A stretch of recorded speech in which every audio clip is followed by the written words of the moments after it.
Hi everyone, it's Raina. So this video is looking at the hard angles from Venus to the ascendant, namely the square and the opposition. And I'm going to lump them together because they're going to have similar themes, but I'm going to start with the opposition because it has an additional feature where it is forming a conjunction with the descendant, which is the cusp of the seventh house of committed partnership. And so that will have its own special meaning.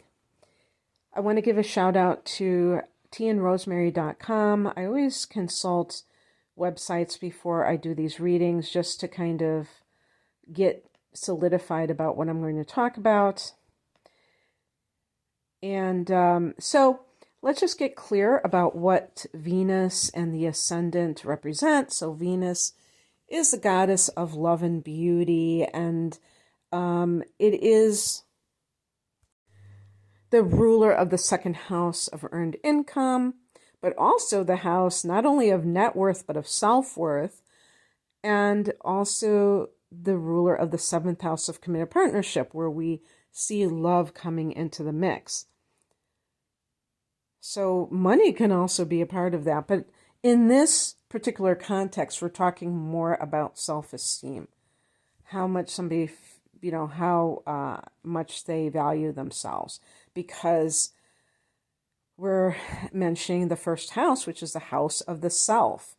Now, it's very, very important to say that the astrological chart reflects this incarnation in terms of like what the first house, yourself. Is that your true self? Obviously not, because it's just one lifetime. And the true self is not connected to a particular lifetime. It is apart from the physical vessel and a particular incarnation. You have the soul and then you have the body. But it is about this lifetime, and part of this lifetime is the body that you're born into. And it's interesting because there are some people, and I'm one of them, who believe that we choose our bodies before we get here. And yes, that might include a body that is disabled.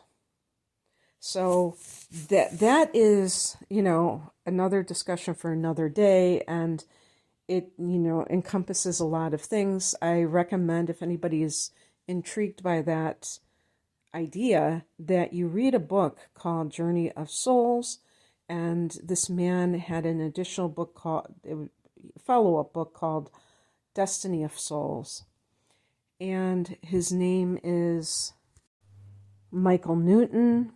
And I think that it explains it with past life regression. Actually, it's in between life regression. It's not really past life, but in his hypnotic sessions, the person does talk about other lifetimes. So, or the subjects, I should say. So it is a very interesting book. And anyway, the point is that the body is something that, is kind of our calling card. It's something that people see before they know one thing about you. Before you even open your mouth, they see your body. And even when you open your mouth, how you present yourself to others is not necessarily how you really see yourself, or how people in more intimate contact with you see you. And this isn't because we are inherently phony. There are many, many reasons why it is different.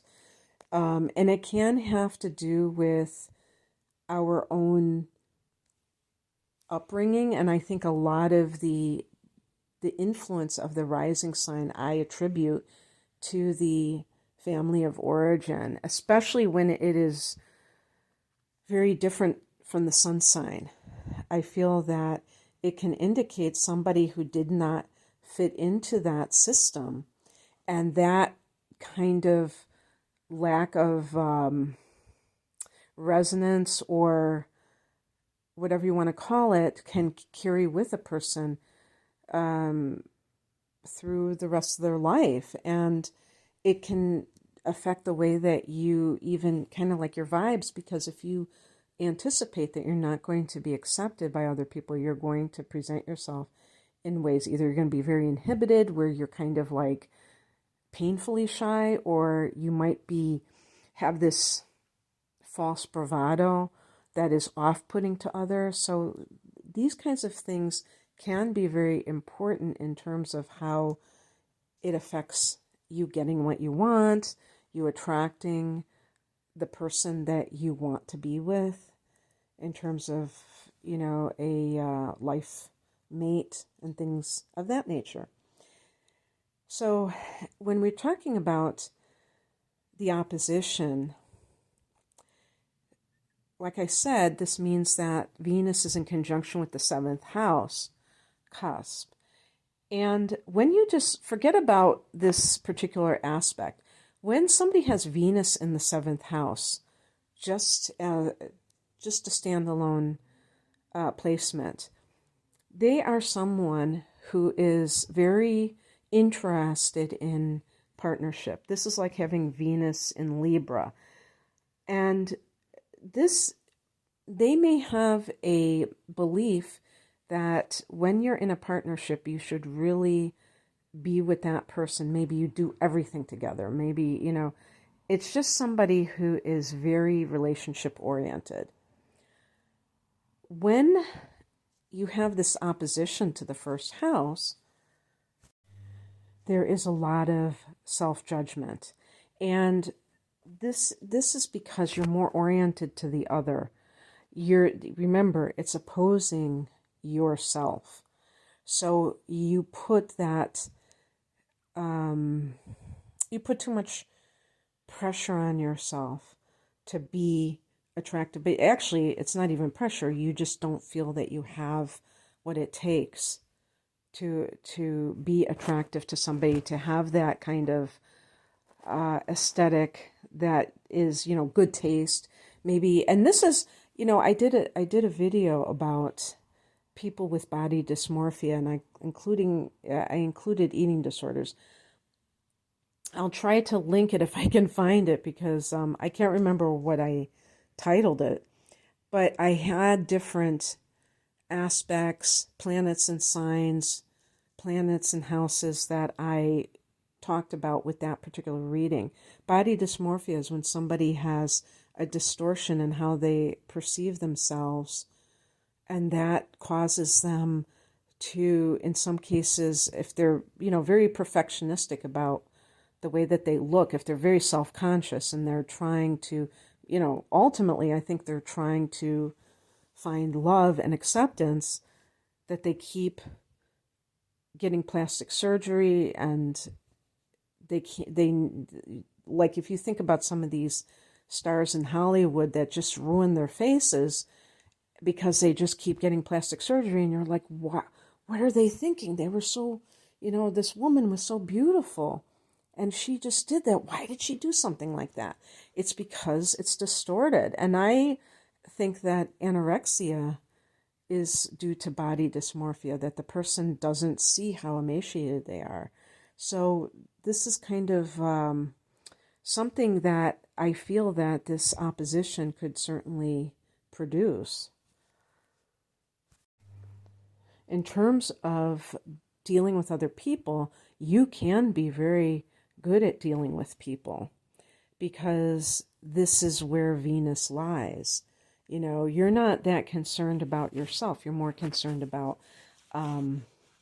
maintaining harmony within your relationships to other people. However, there is kind of that vicious cycle, because you do want to be accepted.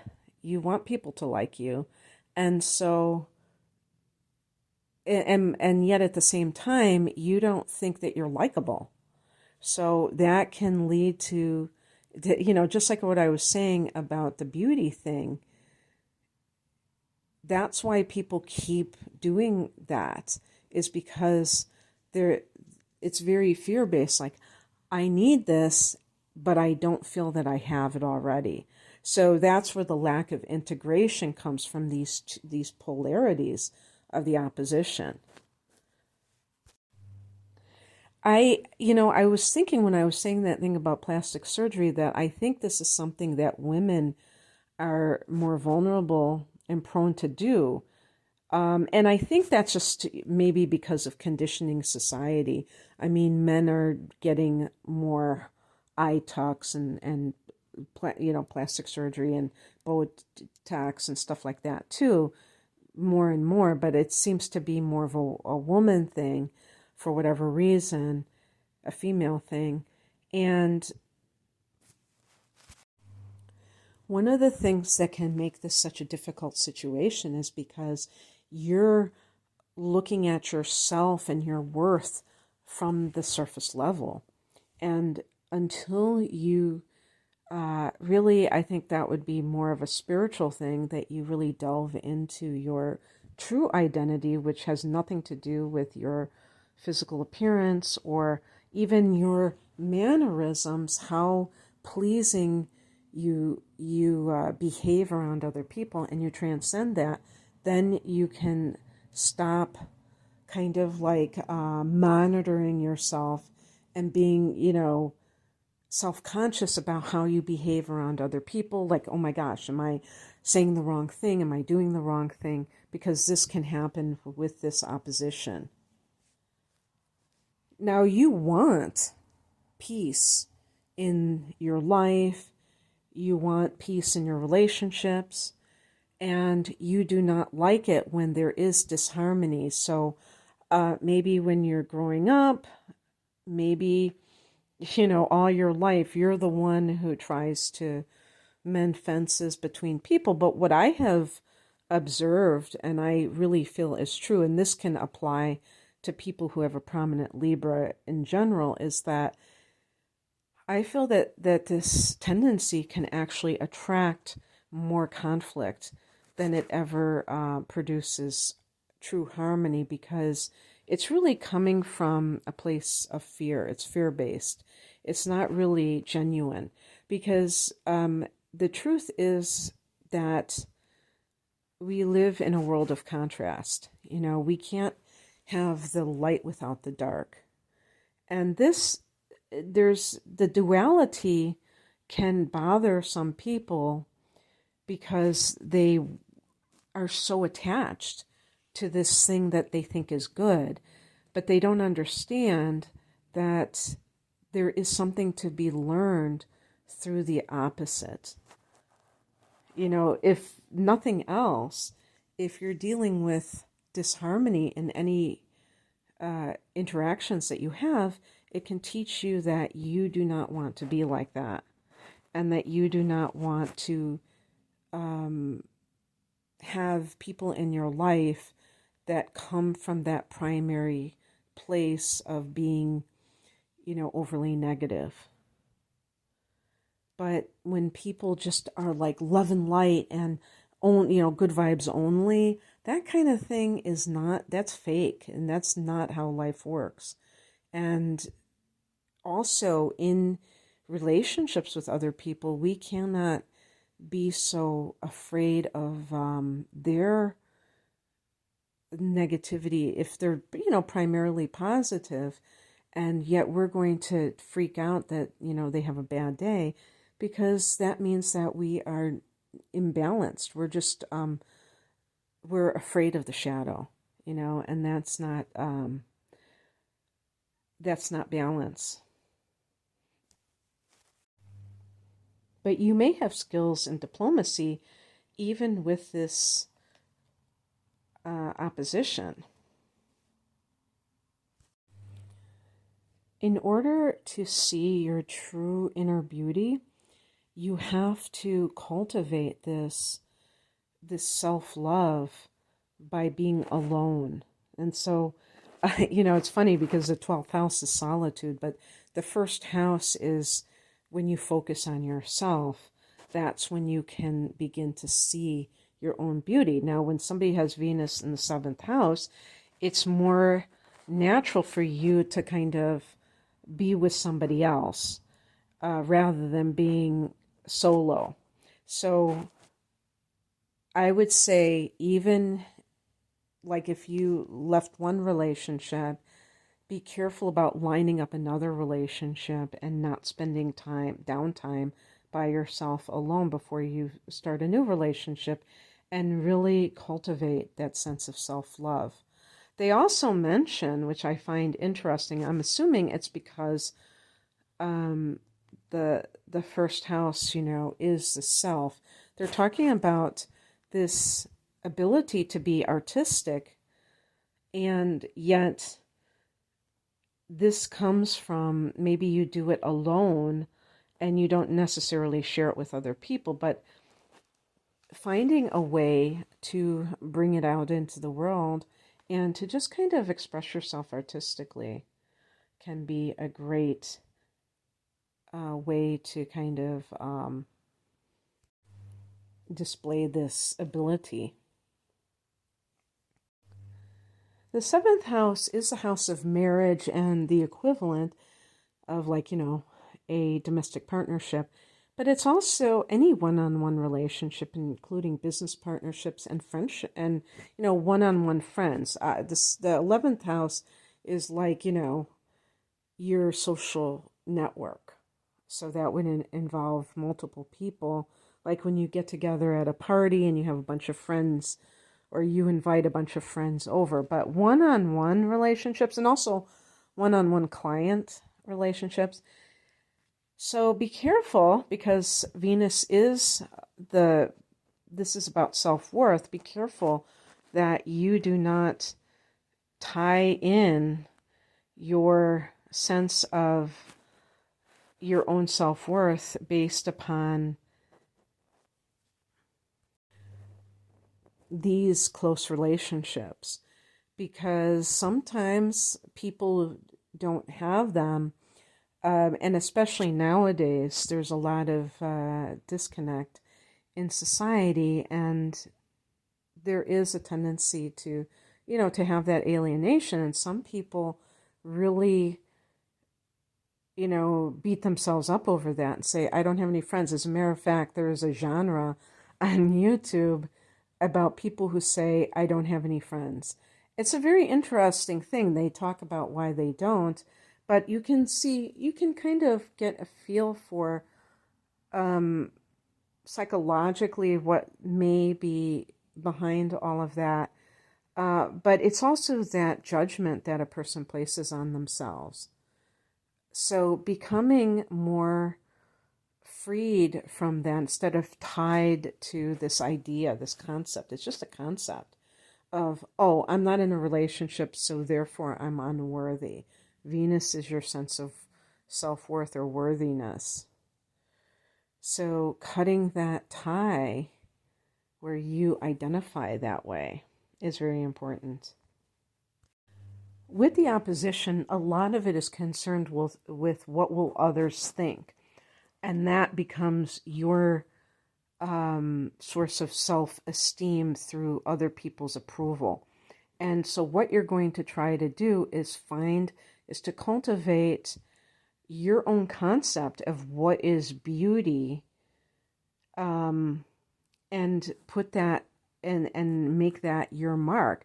Because if you think about it, there are people, for instance, even like their fashion sense, which we would associate with the first house, who have like very unusual ways of dressing, that they're kind of ahead of the curve a little bit. Like somebody who has Aquarius rising, for instance, can be like a trendsetter. And they may dress in ways that other people think are bizarre, and then everybody starts to do it, like the sheep, the lemmings, the what we call it, the collective, but the people who follow others instead of being their own person. The person who is the trendsetter, by the time it becomes mainstream, they're on to the next thing. And I'm not saying that this opposition individual has to set trends. But just by being more individualistic in terms of your sense of beauty. So, for instance, if the classic idea for women is to wear makeup, and you decide that you just don't like it, and you might have other reasons for it. Maybe it makes you break out, or you feel that it's just not good for you physically, health wise. Learning how to accept yourself. As a matter of fact, I just saw something with Pamela Anderson where she does not wear makeup, and I don't know exactly how old she is, but I believe she's in her 50s now. Now, we all know that she was a sex symbol. I don't know if it was the 80s and 90s when she was on Baywatch, but in that era, and now that she's an older woman, she is learning how to kind of cultivate something beyond that mask, which the first house can be, and make it her own. And so going out on the red carpet, I saw her at some, I just saw it online, but it was like, oh, interesting. Okay, this is what she's doing. And yeah, so what that requires is that you do not that you're not attached to other people's opinions of you. Now I'm going to talk about the square, but again, this can also apply with the opposition to some degree. With the square, there is this dissatisfaction with the way that you look. A square is a hard angle that is very frustrating.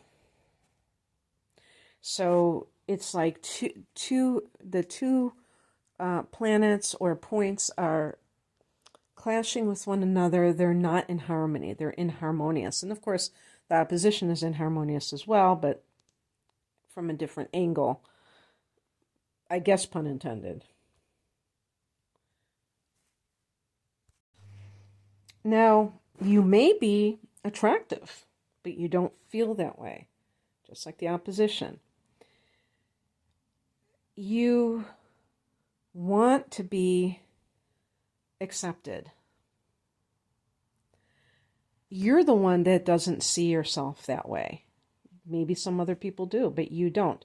This can be internalized shame.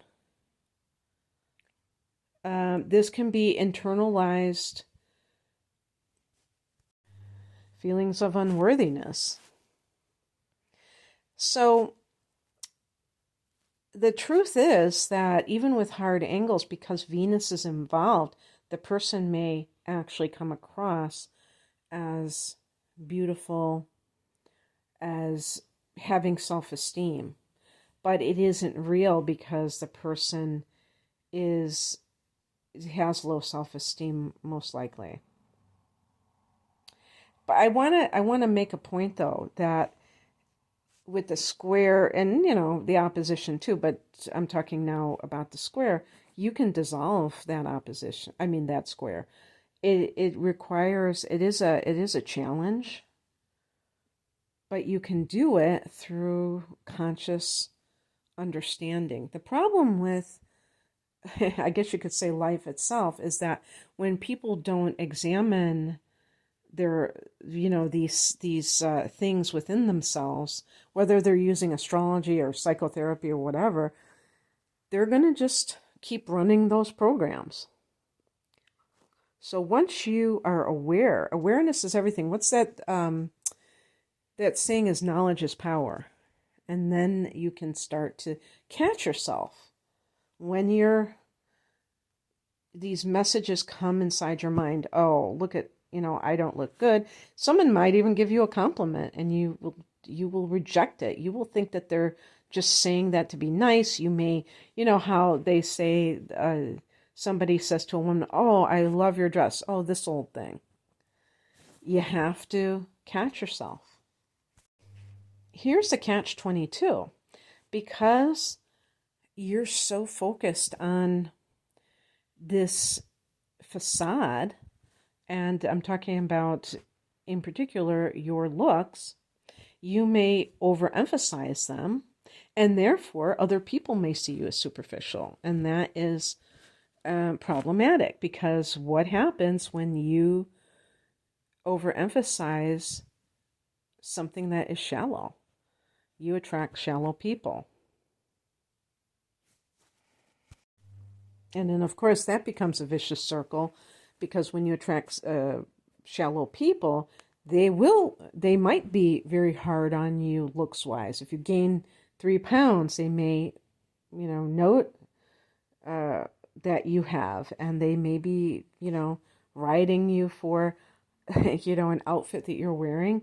So that's why it's very important, if you have these hard angles to the ascendant, that you work on yourself. It's not about anybody else. It's about you working on yourself, because once you do that, then you will start to attract people that are worthy of you. And also, like with the opposition, you will be able to interact with other people without constantly having to people please, thinking that you're not worthy of being loved as is. Interestingly, on this site, they mentioned sexual preferences, or I would call it actually self-expression. And it's what I see with squares is I see more of a brick wall where it's very hard to penetrate past. You have two conflicting things, but I don't see them as necessarily opposites to one another, polarities the way I would in opposition, but just two elements that seem disparate, that don't seem like they can come together and be a part of the person's nature at the same time. But they almost talk about it from extremes, so sexually the person may be hypersexual, or they will be, this person who is, what do they call it, like asexual, I guess. And that may translate to even how you dress. So the person who always is very overly, this is, again, women tend to do this, very suggestive in their dress, half naked, whatever you want to call it, or the person who's buttoned up and they're always covered up, and they never want to be seen, their bodies to be seen at all in any kind of sexual way, maybe baggy clothing, what have you. So again, these things can be dealt with, integrated, but it's really that you have to want to do it too. And I think that as we get older, and we kind of can see some of the patterns, that it makes a person more aware of exactly what their blockages are, because the square I would look at as a blockage. And so if you want to have a close relationship, or maybe you want to start a family, and you realize that you're really kind of repelling people because you're terrified of your sexuality. It's something that is kind of like you try to keep under wraps, then that might give you that impetus to work on that. And you can have like a certain charisma or magnetism, but it might be a mixed bag, mixed energy, some contradictory forces that make people feel like they are attracted and repelled at the same time. It makes me think of somebody who has Scorpio rising, somebody who has Pluto in the first house. Sometimes these things. Now, sometimes when I say these additional things, people write to me and say, I actually have Pluto in the first house, or I have, Scorpio rising. So I'm sure I'm going to get some of those people as well. Just like the opposition, you have to be able to stand apart from societal niceties, norms, whatever you want to call it. Because, in fact, they are a lot of times superficial, although I personally believe, maybe because I have Venus as my ruler, having Taurus rising, I do believe that, we should have social graces and things like that. But sometimes people take that too far and they make it like, oh, you always have to agree with other people. If you're having a conversation, you can never oppose what they're saying. And learning how to be authentic, live from that authenticity without being offensive, can kind of feel like you're walking a thin line, but it is possible. And I think that is when I used the word authenticity that really rang true for me, because I often say this about people who are born under the sign of Libra, is that they do tend to have that tendency to not be authentic, and that really creates a lot of inner turmoil. And also in relationships, people don't know where you stand when you're not being yourself. We came here to shine our individual light. We didn't come here to conform to someone else's ideals. And somewhere along the line, people get this idea, and maybe this is true of these hard angles, that it's offensive to not be like other people, to not agree with other people all the time. So learning to say no, and learning to say it in that Venusian kind of a way, which is very diplomatic, is so, so important for your well-being. And I think, and I would also say, for the health of your relationships with others, because you could get taken advantage of, but you would be, the cause of this because you're allowing it. There's a saying, we teach people how to treat us. Okay, that's what I have for you. I hope that this resonated. If you would like a private reading, the link is below. Thanks for listening. Bye.